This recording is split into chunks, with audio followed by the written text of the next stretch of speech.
Which brings us on to CM Punk.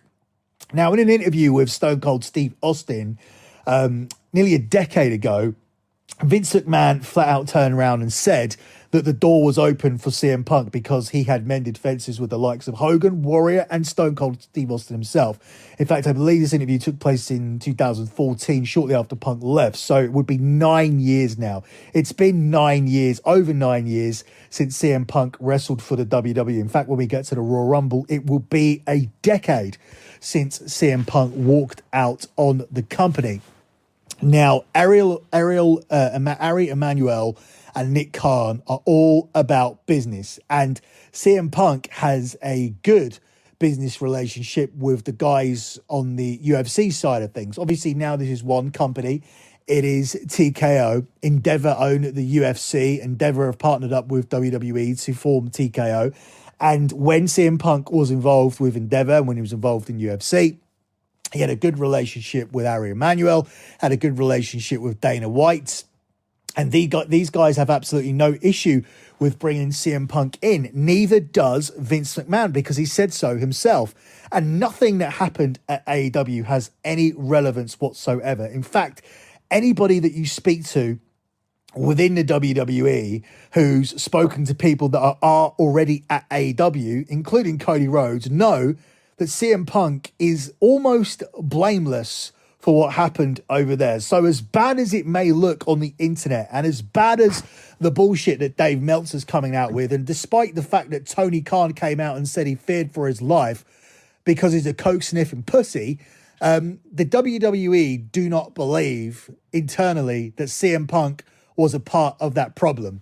Now, CM Punk's not been forgiven entirely for what he did while he was at the WWE, and CM Punk was also difficult to communicate with, even as late as 5 years ago when he was involved with Fox, because Fox badly wanted him to return to the WWE, and the WWE were not so keen on it, but they were willing to talk to Punk, and it was Punk who was difficult to get into those conversations with the WWE. The only time Punk was interested in talking to the WWE was to tell them that he had an offer from AEW and was basically fishing around to see if WWE would match it. But WWE had absolutely zero interest in paying Punk $5 million per year. And the WWE still don't have any interest in paying him $5 million a year. But the good thing is, CM Punk doesn't want it. CM Punk is willing to return to the WWE for a fraction of that, probably around about a third of that money, to do something with the WWE, providing it is a part-time deal. And a part-time deal is what will be suitable to all parties. Now, I understand that one of the key things from the business point of view, so when you're looking at Ari Emanuel and you're looking at Nick Khan, is to keep this momentum going. They don't want any kind of negative momentum. And you're probably sitting there thinking, well, that means they don't want to sign CM Punk. Well, it's the opposite, because they are on a strong run of pay-per-views or PLEs that have been positively received by the mainstream media and via the ticket sales. And they are very, very wary now that Chicago could elicit a negative crowd response based on the fact that many people want to see CM Punk turn up for that show.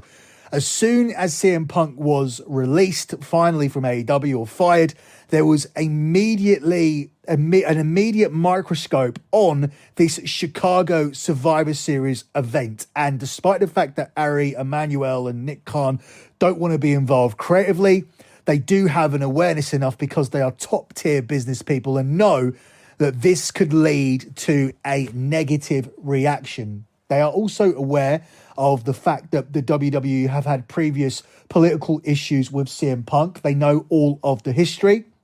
But if CM Punk isn't coming back to the WWE, why are my sources telling me that members of the roster were questioned about how they feel about CM Punk coming back to the company? In addition to that, what I've been told is that there's a vast majority of people do not care if CM Punk returns to the company. And let me explain why. The WWE, compared to 2014 and now, is a very, very different place. And there is a heightened awareness among people in the company that know that they will barely see CM Punk if he returns to the company.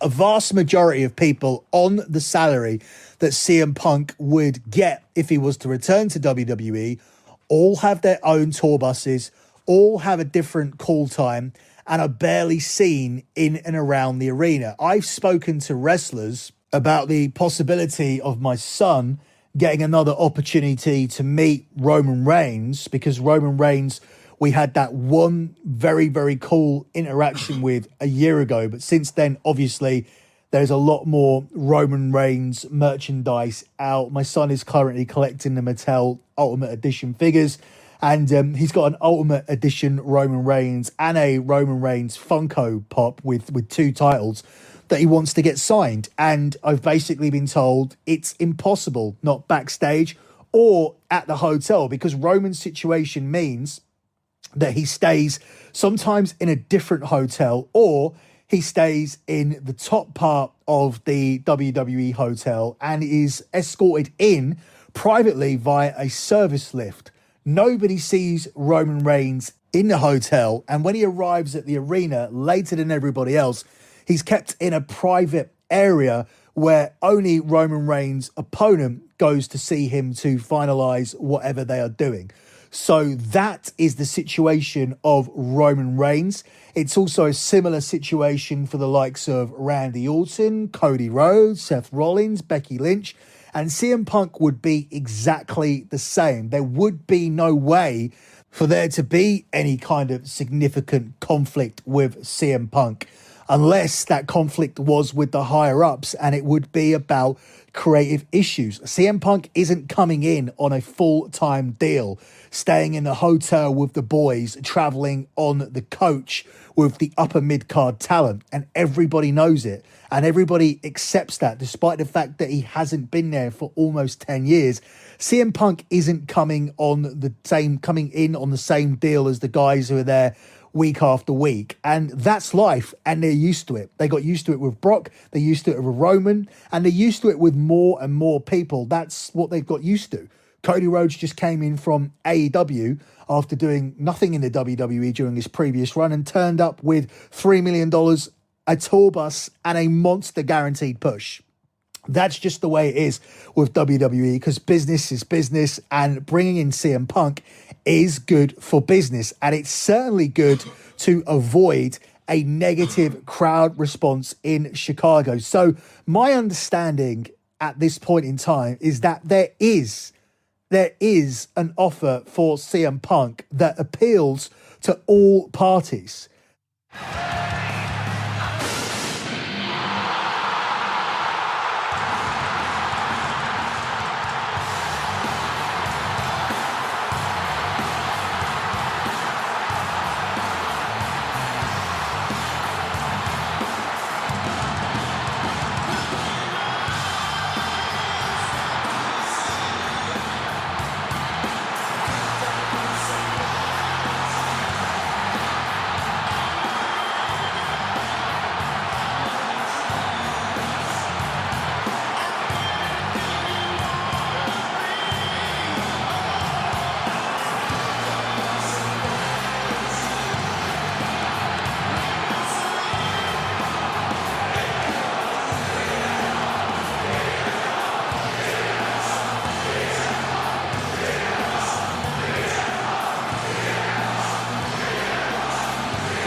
Welcome, everyone, to the Dirty Sheets special edition, I guess kind of emergency podcast. That's what we said on Twitter.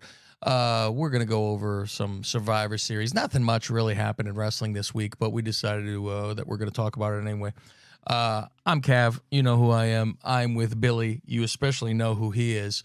So, Billy, anything worthy of note happened this weekend? Hold on while I open a Pepsi here. Hold on. Thank you. Okay, go ahead. Well, nothing should be surprising if you listen to this show, and thousands of people do, and they get it for free every single week, and they won't be getting that anymore as of, well, let's set a date on this. It's going to be as of today because we're not really doing the Dirty Sheet shows anyway. I'm supposed to be doing it with guest hosts, but from the start of next year, from January 1st, we are not doing any more free shows at all. So you are not going to hear me speak for free. People don't appreciate it. You should. You want to get your news from people who have a 10% hit rate or people who want to tell you everything after it happened. I see this now. Fightful say this is the CM Punk deal. Dave Meltzer says this is what was going on over the weekend and this is how it all laid out, and the backstage and everybody was very cool with CM Punk during the day, and he was very nice to people. You don't know anything. You don't fucking speak to nobody. Nobody talks to you. Who's going to talk to Dave Meltzer? Everybody knows who he is. You talk to Dave Meltzer, you're done. Who's talking to Sean Ross Sapp?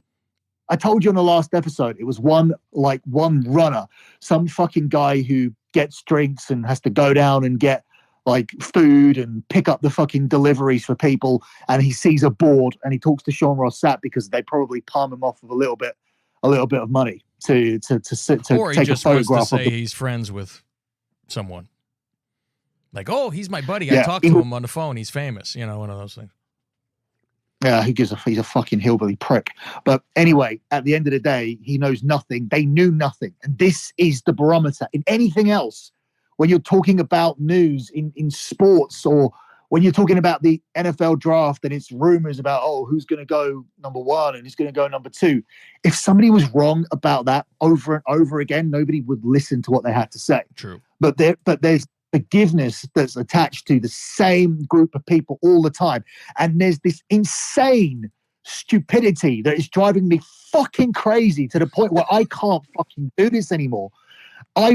I'm the best by a mile. And not only am I the best at getting the news right and doing that part of it.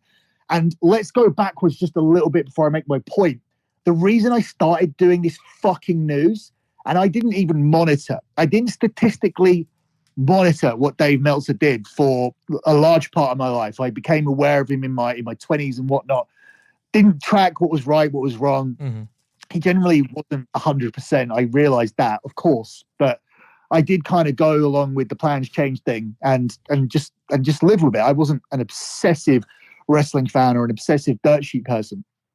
I went on board with the Steel Cage, started doing a few news bits myself from meeting a few people people know how I've obtained my sources. We've talked about it before in terms of people finding out how you can bet on it, people wanting to get involved in that, becoming more friendly with me, becoming more friendly with people I introduced them to that could get bets on, etc.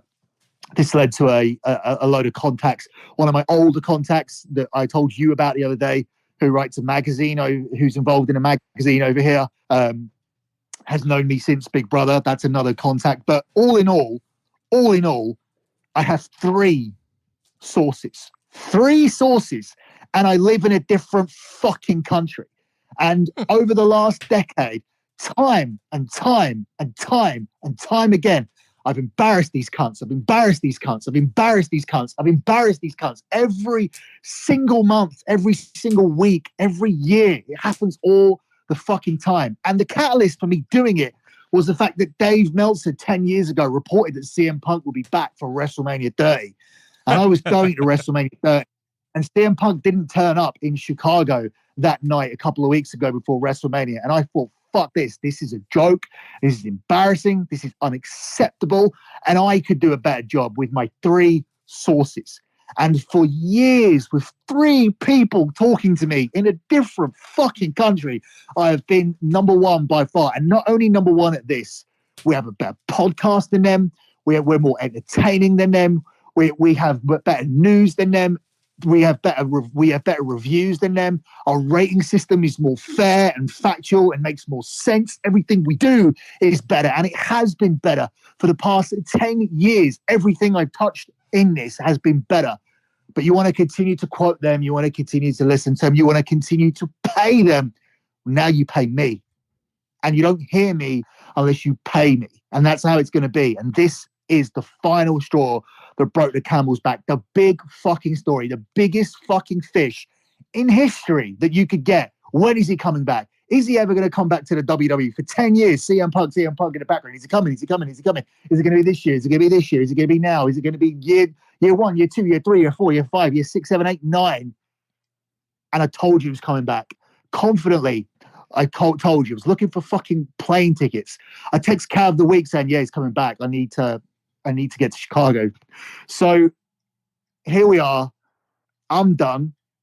It's all your fault. It's all your fault, people listening, because you've not supported the show properly. And now you can go and support it with your wallets if you want to. If you don't, I don't give a shit. Like, I'm not making anything anyway. So I'll continue to do the same amount of content, but it will be 2 shows a week.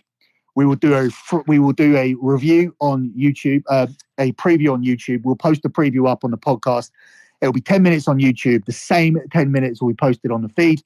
It will be the 10 minutes to say what we're talking about on the Dirty Sheets and 10 minutes to say what we're talking about on the Wrestling Informer. We are going to be doing 2 45-minute shows a week from 2024. The only time you'll hear me again for free will be before Christmas. Consider it a final Christmas present where we will do our year-end review. And that'll be a nice 90-minute show or so. And then after that, go fuck yourself. You're all going to pay me. I've got no loyalty to you because you've had no loyalty to me. But who was right all along? You know it was me. And this is it. This was the one that I wanted. And I'm out. Don't need to wait for Roman Reigns to lose. Fuck you. What do you think the main thing is why you don't get the traction that these other guys get? Do you think it's because you're not Mr. Nice guy, smiley guy, kissing ass? Is that pretty much the reason?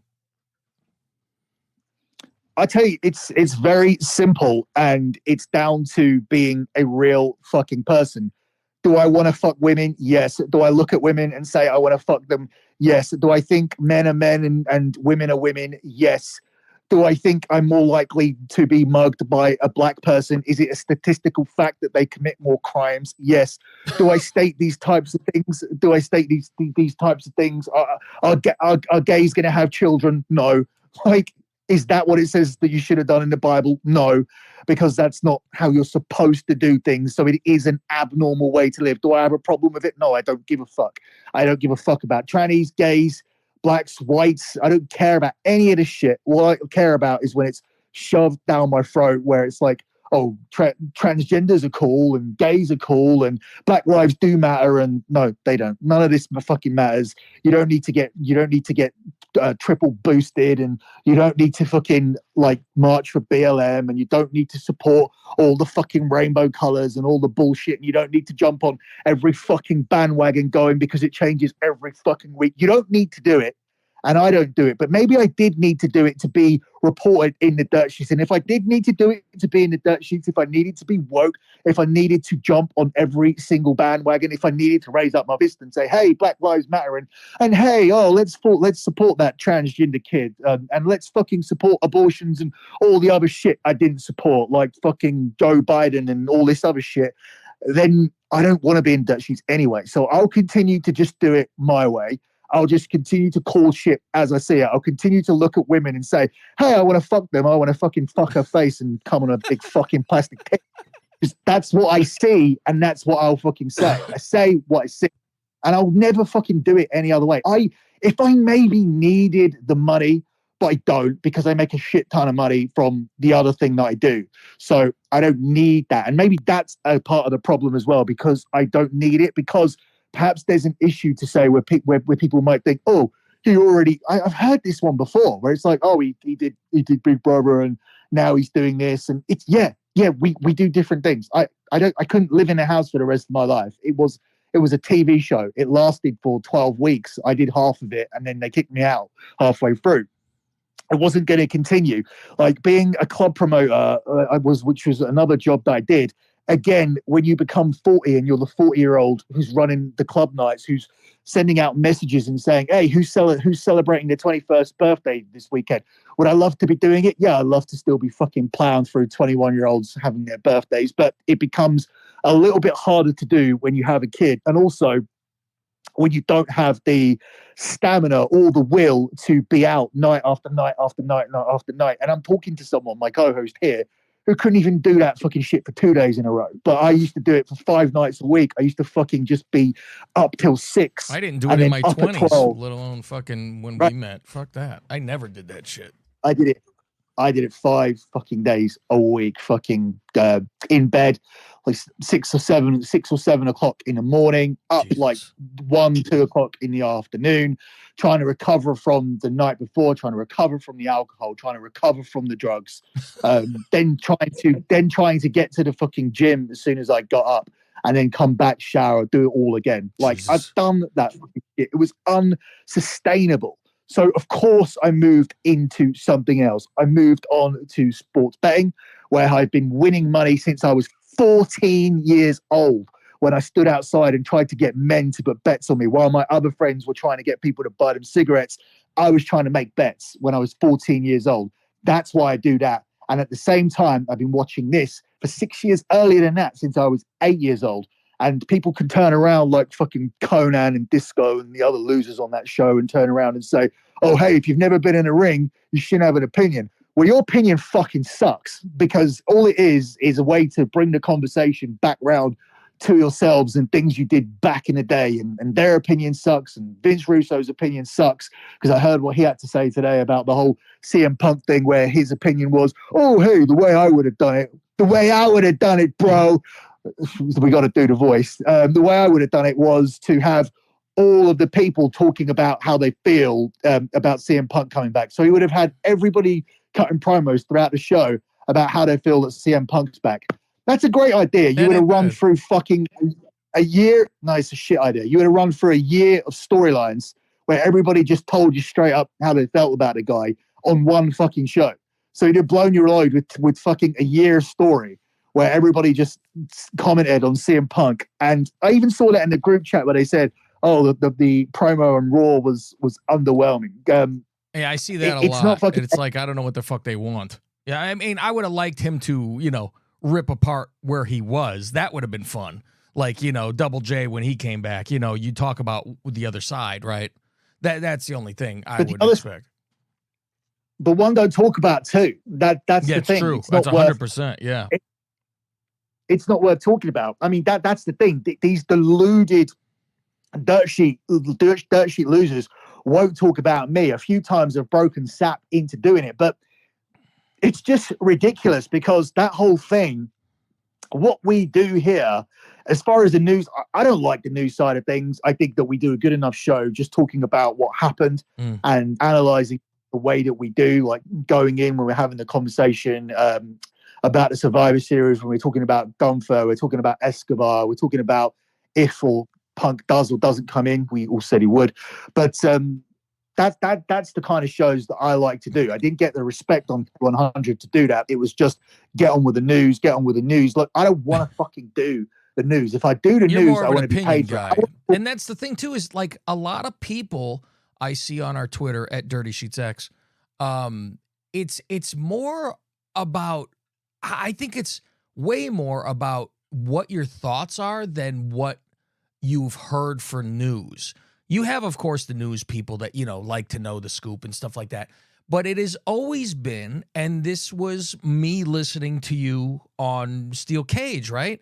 It was, I enjoy your opinion and wanted to know what you thought of something, because I think your thoughts when it comes to the business are good. Like, you could come up with storylines. I can't really do that much. It's a piece here or there.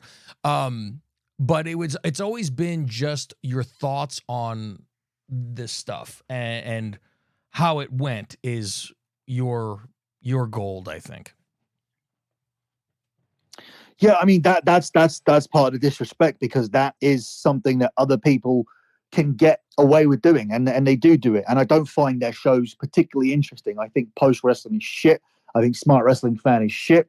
I think Dave Meltzer and Brian Alvarez is shit. I think Disco Inferno and Conan are shit. I think all of this stuff is fucking horrendous content. Like, by comparison to us, we do a show that A, has the news, B, we give our opinions, and 3, most importantly to me, if these people even exist out there, we find a way to do it so that we can actually appeal to men.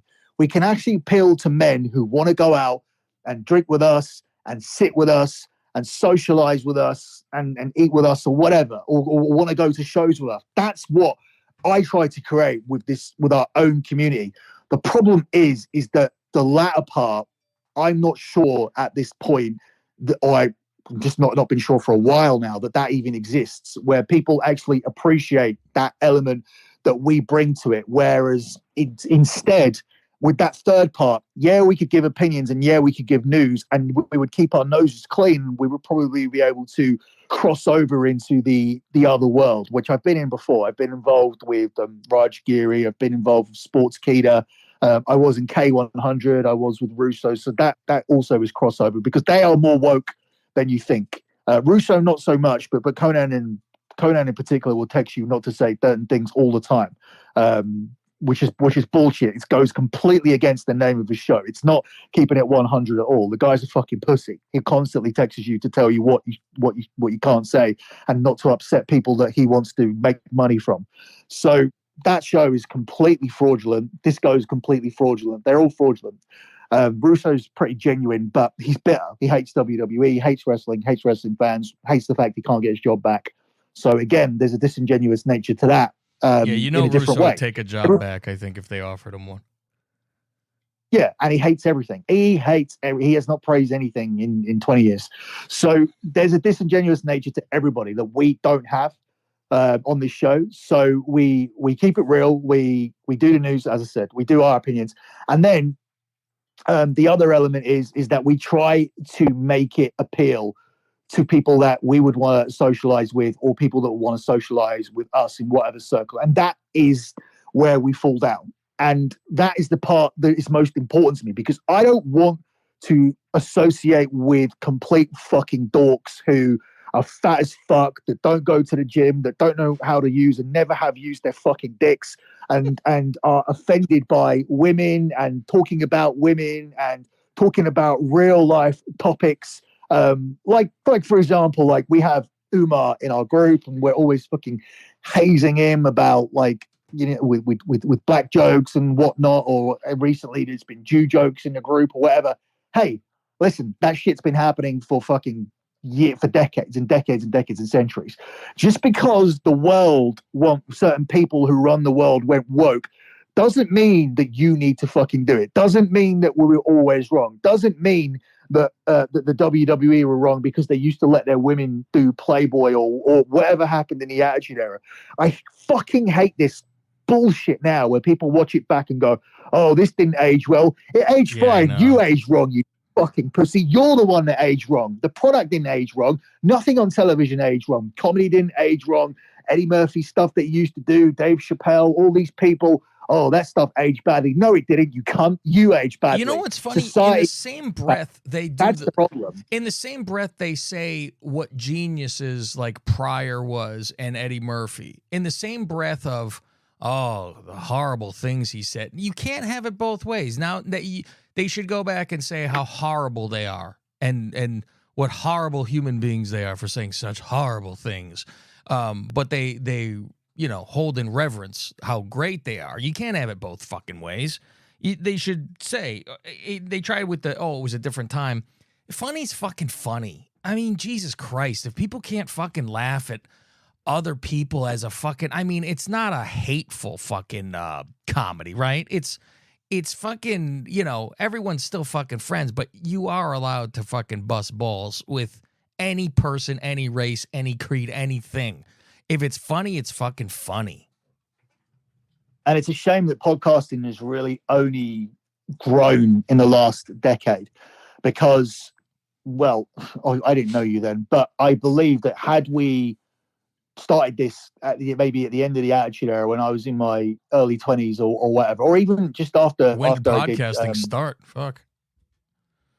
yeah, I don't know, but like I think that if this was a thing back in the maybe just after I did Big Brother when I was 23, so this was like mid 2000s, let's say. I don't know when we went where we actually went woke either, but I firmly believe that there was an opportunity for us to have the most listened to podcast, and eventually it would have been a case of, oh my god, have you listened to their shows from 10 years ago? These guys are pieces of shit. And it would have been like, you know what, it's 10 years ago, fuck you, we're rich, we made our money off this shit, and people we've already got a loyal fan base and everybody's listening to us. Instead, it's been trying to grow during these woke times where every time you do get some growth, then you end up getting suffocated or stamped out or sent back to the start of the line. And that's just constantly how it's been. But what we have built up is a loyal following of people, those ones that I do see. And you have some people who are loyal to the point where they haven't invested in the additional content and whatnot because they're quite happy just to get the little taste. And that's really the part that I don't want to do anymore. I don't want to fucking do anything for free. I don't do any sports gambling stuff for free. Every single thing I do is paid. I don't enjoy it anymore to the point where I can just come on, and it's not because I don't enjoy wrestling, and it's not because I don't enjoy talking with you. It's the engagement I don't enjoy. It's the Twitter I don't enjoy. It's the seeing the fans and what they've become that I don't enjoy. It's overexposure to this side of the business. When I enjoyed wrestling the most, I knew like 7 people that watched it, and it was a simple time. Like I was one of the I probably I don't know how I would have gone about wrestling with girls and whatnot had I not been on television, had I not been given that and been given the confidence to say they're going to fuck you anyway because you've been on TV, you're still on TV, and you run important club nights where they want to go to. So I always had a status behind me where I was like, look, like you I know if you want to fuck me, then you got to put up with the wrestling stuff around the house. Now, had I not been important outside of my house in terms of had a cool factor away, you come into my house, I'm not cool at all. It's fucking nerdy shit all over the walls. At least it was. It's not so much now. But as soon as you walk into my house, or as soon as I used to get changed in a house, which is a nerd den, and I'd walk out and I'd be like the cool guy running a club night or going to my appearances after I came off television. But the girls, they would come back to that room or that place that had wrestling pictures up and whatnot back then. But that was when I was really in love with it. The thing that's killed it is not necessarily just been the fact that the product's not as good as it was, but it's been the fans, it's been the engagement, it's been Twitter, it's been the Twitter accounts being deleted, it's been the reports, it's been the whole, oh, I got him, I'm the one that got him deleted, or oh, let's get him deleted, or oh, let's fucking report him, report his podcast and report his website, let's report him to Sportskeeda, and let's fucking let's start moaning to K100. So you have to have these stupid, boring phone calls with Conan, and yeah, I hate them, and they're the reason why I don't want to do it. Like I want to do it. The part of me that wants to do it is because of the people that have supported us. I want to do it because I'm a fucking stubborn cunt, and it gives you more pain than pleasure. Yeah, and I don't in any way want to fully ever leave the space because that would give people the win, even though I'm the one who has the biggest win now. If anybody is listening with a brain at this point, I mean, you explain this to me because I'm me and I don't understand it. And I've been me and I've been in this situation for, 7, 8 years. And you asked me the question and asked me my opinion of it. Let's reverse it your way. I'm a guy who is constantly correct. They are people who knew nothing. They knew nothing. There's literally screenshots that I sent you of a collage of them saying he's not coming back. He's not coming back. He's not coming back. Then, when they are all completely wrong and I was right, nobody is asking me to come on their show. Nobody is listening to this show from the wrestling, or at least they are, but they won't publicize any of the comments that we made. So instead of coming here and saying, you know what, let's listen to the guy who was right the whole time, and let's listen to him about what might happen next. Maybe he's got more information. Maybe he'll retell us what the background of that deal was. Maybe this, maybe that. No, let's go and let's cite and quote the people who are always wrong, who are wrong throughout, who embarrass themselves throughout. But now, as reported by Fightful, here are the details regarding the CM Punk deal. The deal, they never knew that was going to get signed. And even to the point where, the one that really got to me, did you see the one where he said that he knew? And it was a one source story, so he couldn't report it. No. Let me find this. In the meantime, let's get your fucking take on it. I mean, in terms of why you think there's no logic here whatsoever. Well, I think it's obviously that you're hated by these people. I mean, that's a fucking for sure. And I think it's a lot of let's all get together and ignore him. And I know they know that it fucking bothers you because you go fucking insane when you're right about this stuff. And it's the whole analogy when I tell you somebody says the sky is red and you're pointing at it going, it's not, it's clearly blue. And they just go, no, it's not. And it's like right in front of them.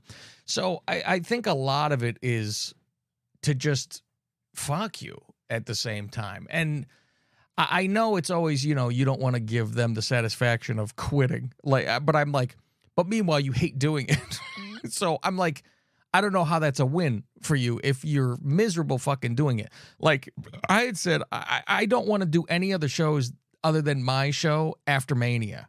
I don't want to do any more fucking shows. It's too many fucking shows. And it's like, I'll jump on with you here or there. But I don't want to have to fucking do shows. It's too much with this fucking wrestling nonsense. Wait, what are you talking about after Mania?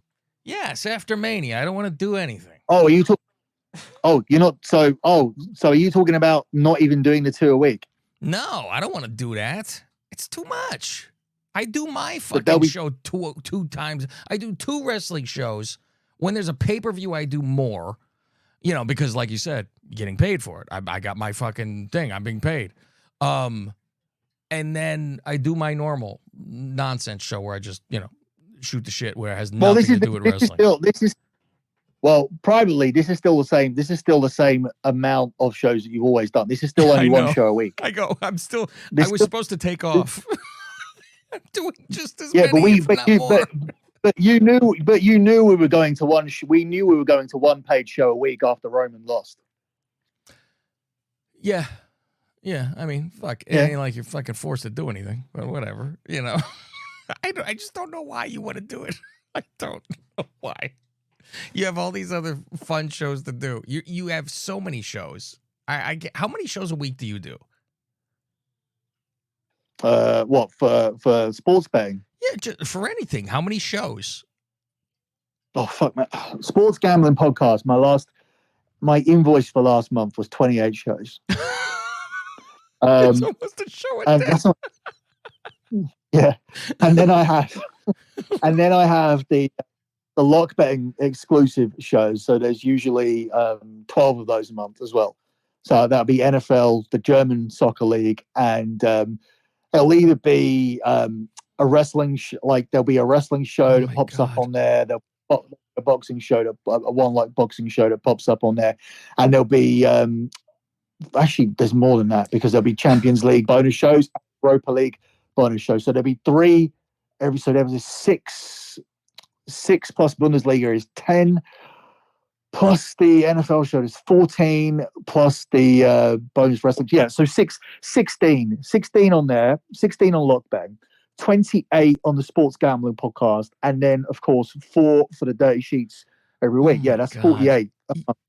And you want to do? I don't understand. I don't.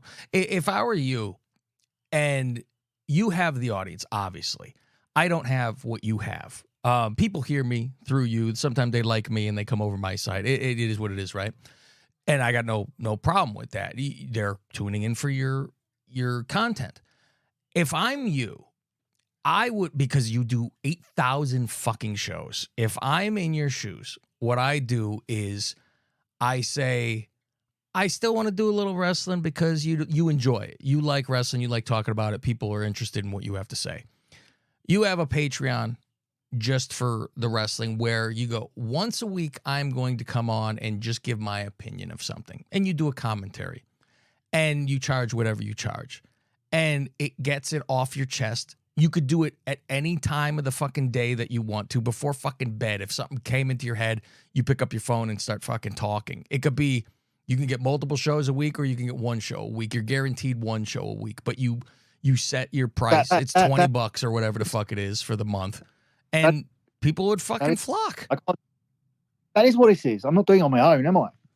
You're not doing it on your own. I'm continuing up until we start this, which is going to be the new way that we do things. So for you, it's going to be a 1 hour, 20-minute commitment a week. And we'll split it. It's going to be Wrestling Informer. It's going to be news. And that show we do anyway. So it's less than fucking 40 minutes. So it's going to be Wrestling Informer. That's going to be released separately. And then it's going to be our Dirty Sheet show, just talking shit from the week or whatever. So we'll record them together on the same day that we do it. And that's it. And we'll put it out as 2 shows. And that will be all that we do. See, here's my fucking guideline. Here's my guideline. That's going to replace the Raw. Go on. So I've heard people, and we've talked about this too, where people go, why does this have to be with this Apple thing and this and that? Where, like you, I'm going to say, I told you so, because I've said this from the beginning. Get a fucking Patreon just for this. Easier. Everyone gets on there, right? It's a proven to be a more profitable system, like for podcasting throughout. Yeah. It works for my log betting stuff. It's not my fault wrestling fans are retarded. You right click on your phone and it's there. It's gratification. You get the show immediately. You subscribe immediately. You cannot beat that. The sign up process of Patreon in comparison to right clicking your phone and immediately being able to listen to a podcast. It's the people that don't have Apple. That's the issue. You're losing half of the fucking. I mean, we always think Android people are weird anyway, but who doesn't have Apple? Yeah, fuck those. Apparently, weirdos. There's a few. I still yell at my mother because she has a fucking Android. Here's the thing, do you remember this bit of the where is it? You know what? This is how I feel. I'm not leaving.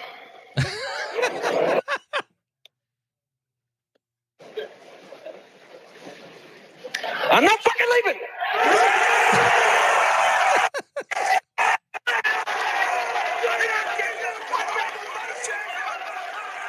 The show goes on. Show goes on. This is my home. They're gonna need a fucking wrecking ball to take me out of here. Yeah, that is me. That is that. Look, there's no fucking money in this. There's nothing but stress. It's so unrewarding as well with the whole fucking thing. As I said, it's a huge week. I've embarrassed everybody. I fucking pull their pants down. I'm standing over their fucking corpses and people are still fucking talking to them. People are still reporting and citing their news. Let me pull some of this fucking shit up. In response to CM Punk's appearance, Seth Rollins had a confrontational interaction with him near the stage area. You imagine that they believe that's real. Dave Meltzer then stated on the Wrestling Observer Radio that this was 100% an angle. WWE was aware that Seth Rollins made statements about CM Punk months ago where he called Punk a cancer and they were running an angle. How do you know? You were the guy who said he wasn't coming in. But they quote, let me bring you some quotes here. WWE's stance on CM Punk hasn't changed. Don't expect him at Survivor Series, ringside news. According to Dave Meltzer, CM Punk reached out to WWE, but they've declined to sign him. Fightful reported last night that there are no talks between Punk and WWE. This is in black and white. It says it here. This is what they said. Looks like Survivor Series won't see the straight edge savior return. Dave Meltzer, I was told it's a pretty strong no. Retweeted by LockBetting.com. This will age badly, like every Meltzer story. Boom. Fightful. The last member of the men's babyface team was tentatively planned to be revealed before the day of WWE Survivor Series to avoid any false CM Punk speculation at Fightful Select. As we fast forward to the now, we've noticed, guess who wrote this? We've noticed that Patreon has a feature that allows people to subscribe for free and be alerted to free posts to go up. So Fightful Select has compiled a list of information regarding CM Punk's WWE return that we've made public. You didn't know anything, you fucking stupid hillbilly fake cunt. Why are you compiling a list of events when you never knew any events? And here's what he said. This is the one that got me. And this is when I realized there's no fucking point. If people want to hear me, they'll pay for it. If people don't, I'm not going to fucking bother with these people anymore. And this is the line. And this was the end of the road.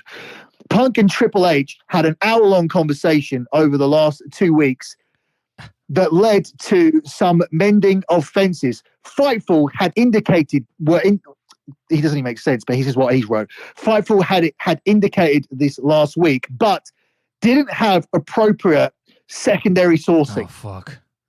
Well, this is the fucking yes, we can confirm that Razor's dead, right? No, this is him lying about having the story and saying that he was told the story, but because it was one source, it would have been obvious where he got it from. Well, so he is lying. But this is like the same as when WWE went, we'd like to say our condolences to Scott Hall's family. He's dead. And then fucking he replies, we can confirm that he's dead. Oh, fuck. Triple H confirmed Fightful's timeline of reporting, saying that it didn't look like anything was going to happen and the deal came together very quickly. He stated everyone claiming to know Punk was coming in prior was speculating. So Triple H confirmed Fightful's story. So why the fuck were my guys in the UK when they were advertising prizes? They slotted in CM Punk wristbands that they've had for years that they previously gave away for free in the magazine because my son has them, and they managed to put them back in as potential free gifts. They put them back into the photo. Why were there multiple mentions from Rosenberg, hints from Corey Graves, Cora Jade, all these people throughout? Nakamura using the GTS. And when the music hit, there's a camera on Michael Cole where he lifts his arm up and brings it down to the start of the music. Like, you're a fucking retard. Why don't you go honestly, the guy can just carry on fucking conning everybody. He cheats on his fucking wife. He bangs the fucking ugliest fucking rats that I've ever seen. This is what he thrives off. Banging ugly, dirty wrestling rats to make up for the fact his wife looks like a. Come on, I've seen what one of them doesn't have a shithole. She's had like a colon removed. But how do you know that he boned her? Oh, everybody said he boned her, and the other one, that Sherry, what's her name? That fucking one with glasses. I don't know any of them. Sherry. Oh, I got obviously like Brad talks about this stuff, but yeah, I mean he got caught with the whole rubbing the thigh thing, which again should be the end of it because cheating on your wife is pretty bad. I've done a lot of fucking things, including that, but at the same time, like I would hold my hands up and say that's pretty bad. That's up there with like one of the worst fucking things that I did. But obviously the marriage wasn't right because it only lasted 18 months. So I'm not then actively back with her and staying with her and pretending that I want to be in this marriage that he is. The guy's a fucking fraud in every way. He's a fraud at home. He's a fraud at work. And this is just fucking embarrassing. Like, and what's more embarrassing is I'm actually friends with Steve Carey at Ringside News and these other people, and they continue to quote these people. They know that it gets more traffic than my name because I'm still not known by most people. But at the end of the day, at some point, you have to take the plunge, and you have to have the balls to turn around and say that this is the guy who's getting everything right. If they just keep using your name, you will then be a name. If they only say yours for fucking 3 months, according to Billy Body and the Dirty Sheets, and just keep fucking doing it and ignore any noise, it's over. But even the ones that like me can't do that, because then what happens is that you then get them getting publicly criticized for citing me. God. Then people, Storm Ross Sapp will then start messaging their sponsors, because remember, their website traffic is based on website ad sales. You need someone with a fucking pair of balls and gives I don't give a fuck. I need someone who's willing. I would need someone who's willing to lose money for the sake of it. So,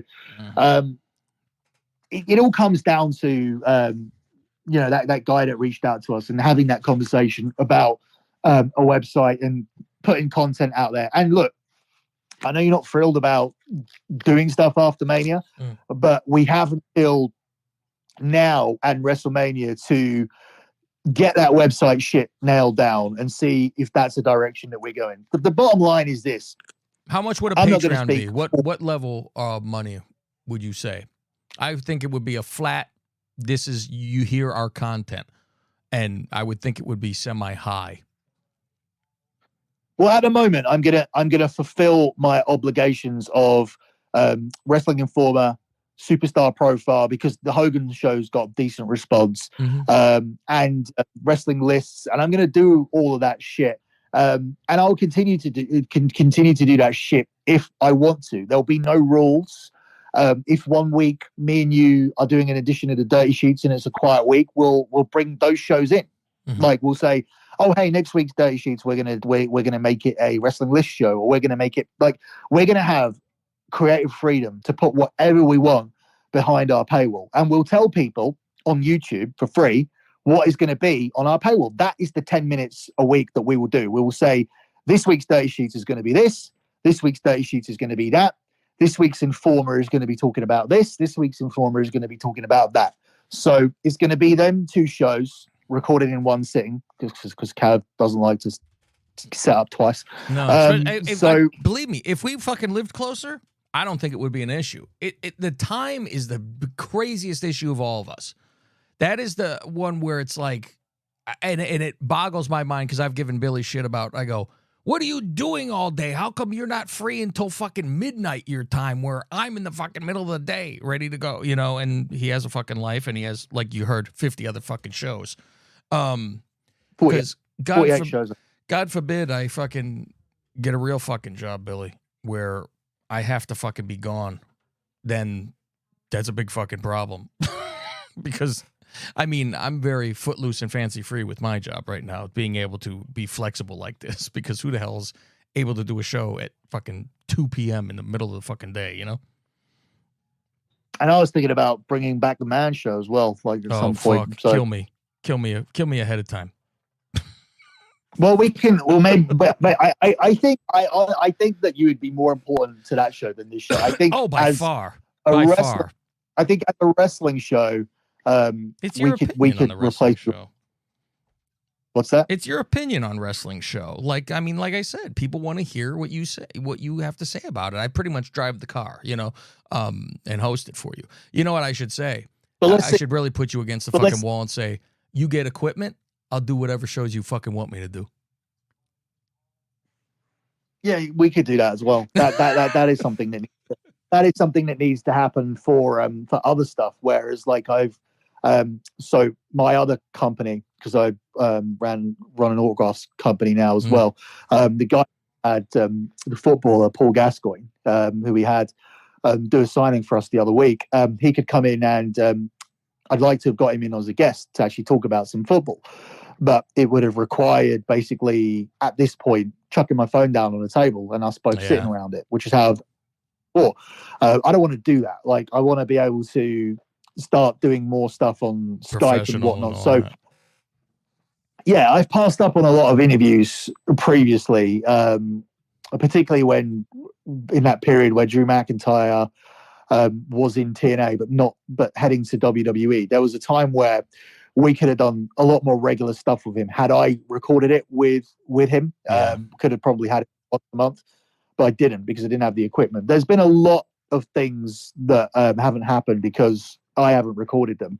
And it's never bothered me because at the end of the day, it's like, look, I do enough content. If I miss a show here and there, if I can't do this show, it doesn't matter. But yeah, I think moving forward, it's going to be a lot more serious next year in terms of the paywall content, because I figured you'd want to be independent too, because it's like you're reliant on like where you're having to do a show and you got to call Brad and be like, can you record it and edit it and send it and all that kind of stuff, where it's like you get this stuff, you don't need anybody to fucking help. You know, it's click and bang, you're done, you know? Well, he seems to be gone off Twitter again, off X again, but he? He's another person. He's a person I want to reach out to, and maybe that could be something where we turn around and go, okay, Cav does Dirty Sheets because it's bread and butter, and Brad comes in and does The Informer, and we make that a whole new show. But as I said, at this point in time, I'm formulating ideas, but none of this is going to happen until 2024. So until then, and I want to talk a bit about Survivor Series and Raw, because I don't want to have none of that on here because people will just complain. 10 minutes before I got to get out of here, so we should. Yeah, so just to summarize where we are at, if you are behind the paywall, you'll get everything that's promised you behind the paywall because you're paying, and my rule is now I won't talk for free. Fuck these people. And if you are here on the Dirty Sheets feed, you'll get the occasional little update in terms of what is going on behind the paywall, and you'll get your year-end review at some point in December at Christmas time. But otherwise, that's it. This is going to be a pretty dead sort of feed up until dead sort of podcast feed up until the new year, until we decide exactly how we're going to do it. But provisionally, there'll be 15-minute shows put on here, which are going to be telling you what's going to be behind the paywall, kind of like what Russo does, and they'll be available on YouTube and here, and that'll be it. And that will include Q&As. You want your questions answered? You better be behind the paywall so you can ask them, because I won't be answering them here. I'm not going to talk to any of you. You can't get me on Twitter already. That's Cav. Some people think it's me, and I see tweets for me. Yeah. It ain't me. Because the fact you know it's not me is that it still exists. And I replied, I let them know. Yeah, I'll let them know. You know, I don't know if they think that's the gimmick that, oh, well, yeah, because we know you would have already blown it. Of course. Yes. 100%. Because the people that just go, I got a couple tweets the other day that just said, oh, not like, you know, it was a big deal. Pretty much everybody guessed that was going to happen with Punk. And I'm like, oh my God. I'm like, yeah, but no, guessing, sure. I guessed. I said I think so, and I'm a nothing. I know nothing. I go, but factually, did someone tell you that other than him? No. Well, at the top of there's a YouTube video that I released, that is the. I'm saying we haven't actually pre-planned this, but the 8 minutes at the top of the show is going to be that audio. Okay. So that YouTube video is going to go at the top of the show, along with we'll play obviously the reaction of CM Punk coming out first. So this is me and Cat booking the show now. Yeah, on the fly. The reaction to Punk coming out is what I want to open with. Then I want to play. No. Let's do it the other way. Let's play my audio. Let's play my audio and then play the music of me being right and him coming out, and then let's introduce. And that'll be the first 10 minutes of the show. And then, and then obviously the conversation we've just had. Moving on to the conversation that I want to have, which is about Survivor Series. My first thought was that we were right in terms of that there didn't need to be 2 War Games matches. The women's was weird with the girls, the babyface advantage. That doesn't work, does it? I thought the match was okay, but I really felt like I mean, they they should set make it it up for different. Bailey to get kicked out and be a good guy for sure. That's the whole reason for this. It is, but I also feel that the traditional Survivor Series match could have Yep. worked as well. And I think maybe something for next year, it's worth considering that the traditional Survivor Series is that. Like, we're doing all this stuff in terms of, oh my God, it's the match that Dusty invented. Yeah, but Dusty worked in WCW. This is not our tradition. This is their tradition. Like, if you want to do war games, like fucking do it at Starrcade or something. I know it wasn't at Starrcade. It was at another pay-per-view. War Games was at something else. It was a Fall Brawl. It wasn't just War Games right? by itself. Yeah, you're right. Fall Brawl. Fall No. Brawl had War Games because Yeah. it had the tank on the thing. Yeah. Right. So bring back Fall Brawl or do Starrcade and bring it there, or fine, have it at Survivor Series, but it isn't our Survivor Series. You need to get the traditional Survivor Series match back. You need to mix it through. And I really felt that during the women's match. For the rest of the show, I actually fell asleep and watched it the next day. But fucking hell, like God. Yeah, it was 2 God matches. woke me up. That's it. 3. Well, for me, it was 2 matches and Punk showing up. Oh, sorry. I thought you meant there were only 2 matches in the gap. There was 3 matches in the gap. But yeah, I only watched them the next day because I did fall asleep. And as I said, like I fell asleep. Austin fell asleep next to me. I was watching it in my room. And I woke up just before the War Games match, and I woke him up, and we were good. And God looked after us because He does look after. He does protect good people. As Andrew Tate said, like you can, if you believe, if you have faith throughout, you'll be fine. Yeah, Allah helped fucking Billy out. I don't know who it was, what one it was. I don't want to like align with one God and reduce our audience even more. Baba Ganoush fucking helped you. What's that? Baba Ganoush, he came down to fucking help you out. Isn't that elephant with the 50 arms? Is that what the fucking Oh, no, I reached the remember. But they fucking still do religion in school. Like this whole thing, I'm doing this whole thing at the moment with Austin's mum, and it's like school's useless. Like it's old and dated, and like you don't need any of it, right? They haven't changed school for like fucking 8 years. Well, you need math. You need to know some history. I mean, you don't need to know history, but it's nice to be cultured, I guess, to know, what happened beforehand. I have a calculator on my phone. I don't need to know how to add You know what? subtract. I went to school and I still don't know math. Thank God for a calculator because I'm retarded.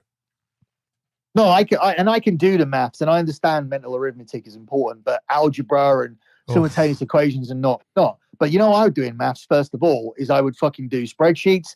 I would do profit and loss sheets. I would do taxes. People can't do their fucking taxes. They don't know what their tax bill's going to be.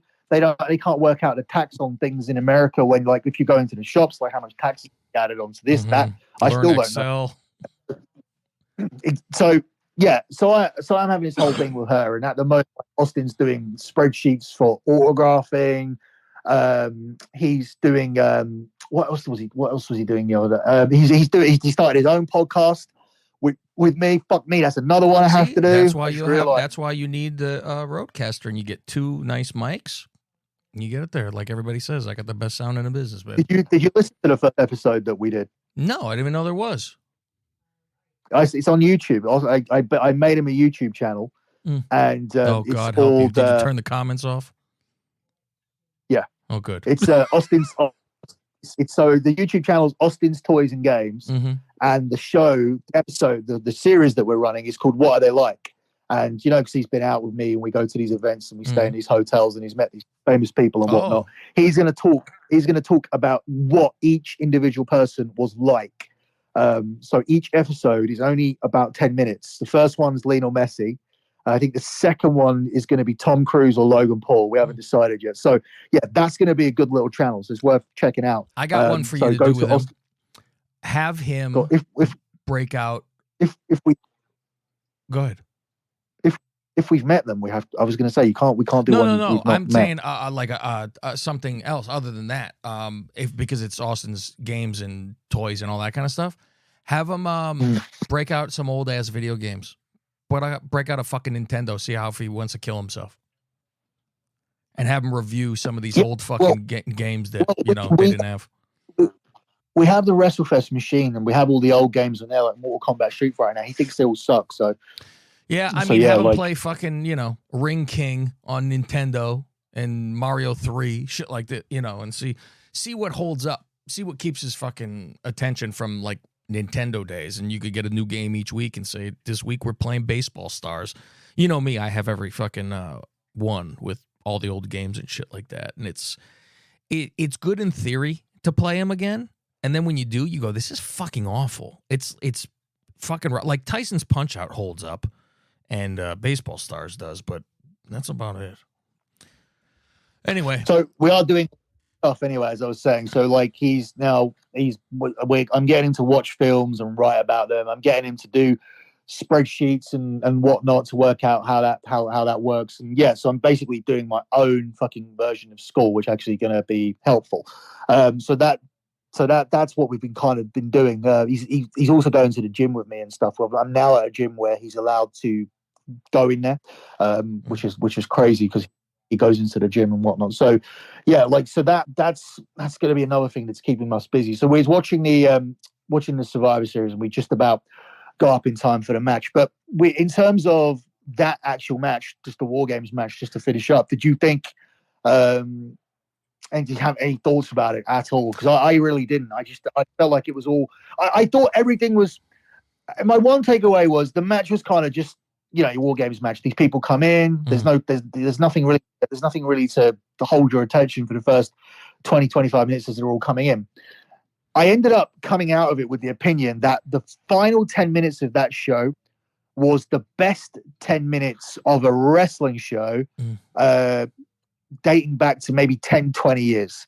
I thought it was that good in terms of the way the Orton thing was done. Oh, is he coming? Yeah. Yes, he is. He stops Priest. So, we're not going to try and win this match. Priest is going to cash in. Oh my God, now Orton's coming in. That's the way he started to do things. And then you have them hitting the finishing. Yeah, looked at Jay. Jay then saves him with a super kick. We have the RKO McDonough off the top of the cage. That was fucking awesome. Obviously, babyfaces go over strong, and then Punk comes out.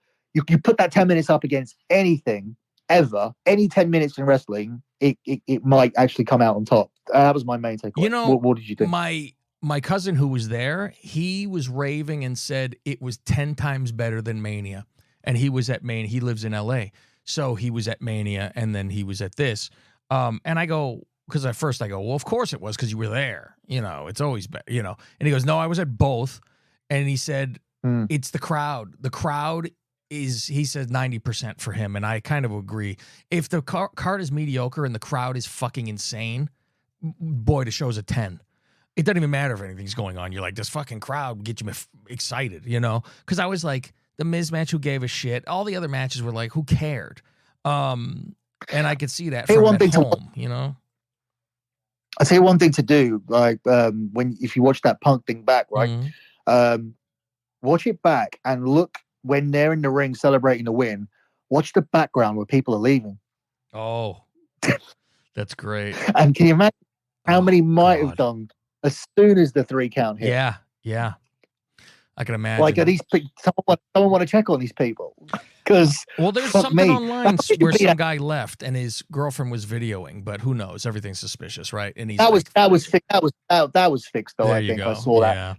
I saw a lot of these reactions, and that was like more a case of, fuck, I'm too involved in this. I don't like this as much as I used to because I can't believe I'm like these people. Like, there's that part as well. That whole like, oh my God, am I like them? Do people see me like this? And that's the whole part that also puts you off. I'm gonna wrap this up quickly because I gotta get the fuck out. Yeah, I have more to say. I do a Raw review, and obviously yesterday's Raw was very relevant, I guess. So I'm going to talk about that separately. I'm going to still do my Raw review. I'm going to talk more about Survivor Series, including the Star System stuff as well. If Cav has more to say about it, he drops a show behind the paywall as well. It's supposed to be mainly AEW, but AEW should be pretty much out of business soon. So, sorry. Tony Khan making everybody tweet how great it is there. Jesus Christ, it's embarrassing. I mean, when fucking what's his name? TQ. Oh, what's his TQ? T. QT. Can't remember his name. QT. That's it. When QT's fucking resigning, and that was unreal. literally the only. Yeah, that's like fucking. That's telling He you could do the some fucking production Titanic. in WWE. Don't get in the ring. Just go. You know, he's I friends reckon- with Cody. yeah. So there you go. Yeah, I think Cody might get him something on the Totally. road. I mean, he got Punk a job, so you know. Why not? He's the All right, God let's- savior. All right, that's it, kids. Be sure to subscribe because you're not gonna hear Billy anymore. This is gonna be it. You're gonna, he's gonna do his show for Christmas with the rundown. We'll be doing that. But other than that, you're gonna be seeing, if you subscribe on Dirty Sheets, you will just see subscription only, and then the prices are gonna go up even fucking crazier. $100 a month, Billy's gonna charge to listen to him. So that's it, kids. You make that sound crazy. You make that sound crazy when my lock betting clients actually pay me $125. Yeah, it's not I know. It's not that wild. And listen, people want to hear what the fuck you have to say, and if I'm doing the fucking shows with you, I'm getting half, so that's fine with me. All right, kids, I'm gonna go do my fucking show now and talk about God knows fucking what. That's it. That's over at the Lingus Mafia podcast, wherever you get your bullshit from. Next time someone wants to sue me like CM Punk tried to, then we can just say we'll go halves on it, okay? I'll just be the one to make sure to fucking pipe you down when it's when you scream something that I know is going to get you in trouble. Otherwise, I let you like the twist in the wind because it's more fun for me to watch. All right, kids. I'm Cav. He's Billy. We'll fucking talk to you next time. This is somebody that needs his ass kicked bad. Real bad.